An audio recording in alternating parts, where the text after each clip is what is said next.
Hi everyone, we're going to do the present tense of ER verbs so that we can talk about your routine or my routine, okay? And like I said, these are ER verbs in the present tense, okay? So that's important to write down that we're working with ER verbs. Okay, so tell me if you remember another verb that you know how to conjugate already. Hopefully you just said si, être, that you know how to conjugate the verb être. We did je suis, tu es, il est, elle est, on est, nous sommes, vous êtes, ils sont, elles sont. And now we're going to learn to conjugate an entire set of verbs that all follow a pattern. So you'll need to remember that we have to use je, tu, il, elle, and on, nous, vous, il, and elle, because these are our subject pronouns, and that's the way we identify who we're talking about. And these are going to match with our verb. Okay, do you remember? Does vous mean you? Anybody remember? Hopefully you just said yes, that means you. And if you did say that, then you were correct. Vous means you. That's good. Okay, it's just formal. All right, so here we are. We have our regular ER verb, un verbe régulier. Okay, and the verb is parler. And parler, if you notice, has an er. So that's why it's called un verbe régulier, er. So this part is called the ending, okay? The part that has the ER on it. And we're going to remove this in a minute, and we're going to be left with only the stem, okay? So all the verbs have two parts. The stem, just like we said, which you can see here, okay? I've taken the endings off so you can see the stem. And then the ending, which is ER.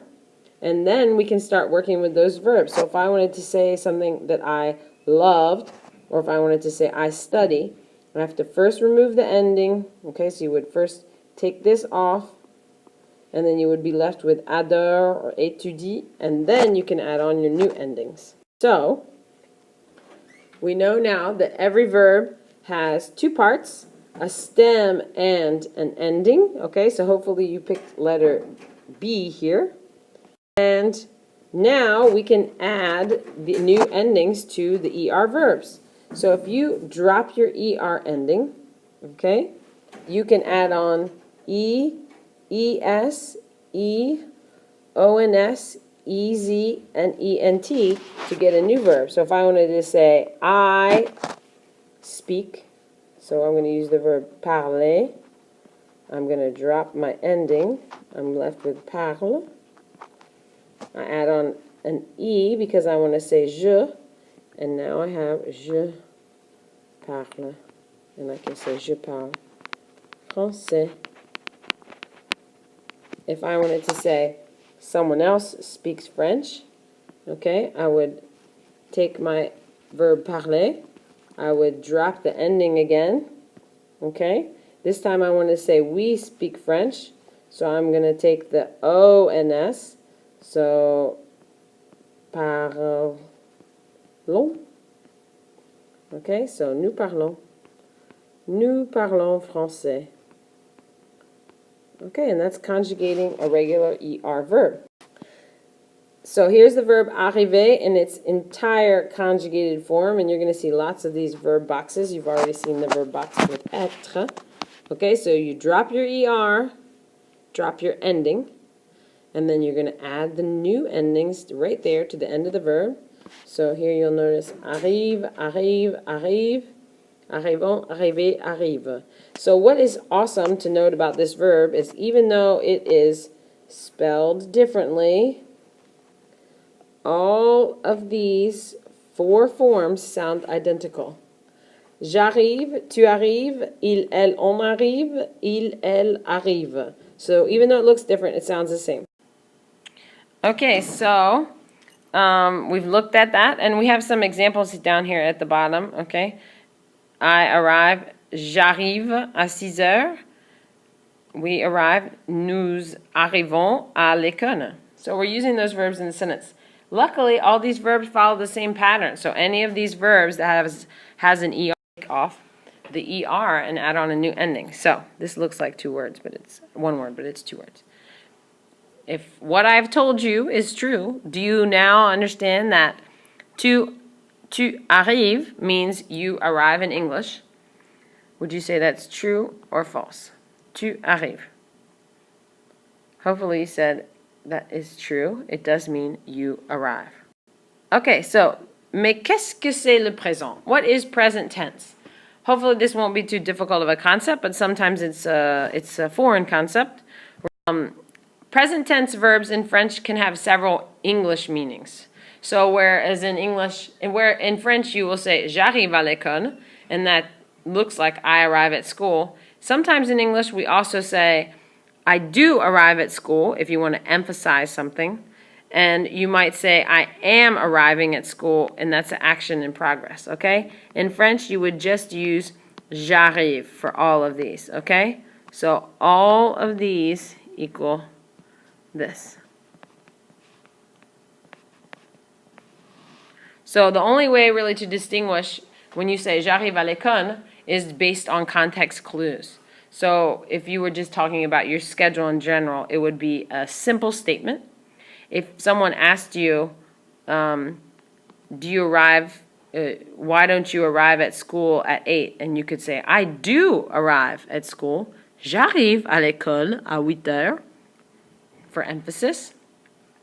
And if someone says, what are you doing? Qu'est-ce que tu fais? You could say, j'arrive à l'école. I am arriving at school right now. So action in progress. So one sentence in French, 3 possible translations in English.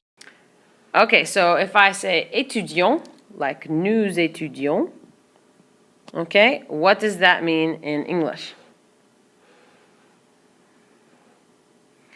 Hopefully you chose C because these are past tense. We studied, you all studied in the past. We do study is present. This could also mean we study, or nous étudions could mean we are studying. Okay? All right, so here's some examples of ER verbs that you can do the exact same thing we just did too. You can conjugate them using the new endings. Répétez. Pleurer, marcher, voyager, partager, rencontrer, jouer, visiter, désirer, téléphoner à, oublier. Now you want to write these down because you don't have all of these in your book, okay? And like I said, these are all regular ER verbs, so you can do the exact same thing. S, ONS, Z, T. Okay, so they follow the same pattern. One more slide. Okay, répétez. Porter, manger, habiter à, habiter en, penser que, donner, chanter, danser, terminer, dessiner, sauter. Okay? Again, those weren't in your book. So here we have some pictures to play a game with tomorrow in class. So we'll do our swatting game to identify. So you can see some of these verbs go with the vocabulary. And we're going to see a few examples. Skip through. This is a good one. Je mange les céréales. Okay, here I am. Je mange les céréales. Or we could all eat the cereal together. Nous mangeons les céréales. And it's a good thing I brought this one up because Manger, which is the superverb. You drop your ER, but this is an exception. In the new form, you have the E here again. It's just because it sounds funny if you say mangon. Okay, mangeons. It's a little bit of an exception, so you can write that down. But in the rest of the forms, if you noticed up here, it's hard to see. Je mange, tu manges, il mange, elle mange, on mange, nous mangeons, vous mangez, il mange. All the rest of the forms are the same. Let's look. Je quitte la maison. I leave the house. Quitter. Okay, I leave the house. Je quitte la maison. J'arrive à l'école. We saw that example. J'arrive à l'école à 8 heures. Je joue au football avec mes copains. Wouhou! Ça, c'est moi. Wouhou! Madame Pereira. Je joue au football. OK? Je travaille en maths. Je travaille en art. You work in class. We did quitter already. We did. Je regarde la télé. OK? I know you guys like to watch TV. Je regarde la télé. J'adore les Simpsons. The funny thing is French people do love the Simpsons, so they probably say j'adore les Simpsons a lot. And j'étudie. J'aime cuisiner. So we actually had already seen this ER verb, okay? J'aime cuisiner. J'aime, or you can use the verb aider, to help. J'aide mon père dans la cuisine. So as you can tell by this presentation that there are lots and lots of regular ER verbs that allow you to say so many things about your day in French. Please make sure you took some notes, especially on the new vocabulary from a few slides back. And if you didn't have time to write it down, make sure you go back and pause the video. And also make sure you've written down your verb chart, okay, so that we can work with these in class. À tout à l'heure!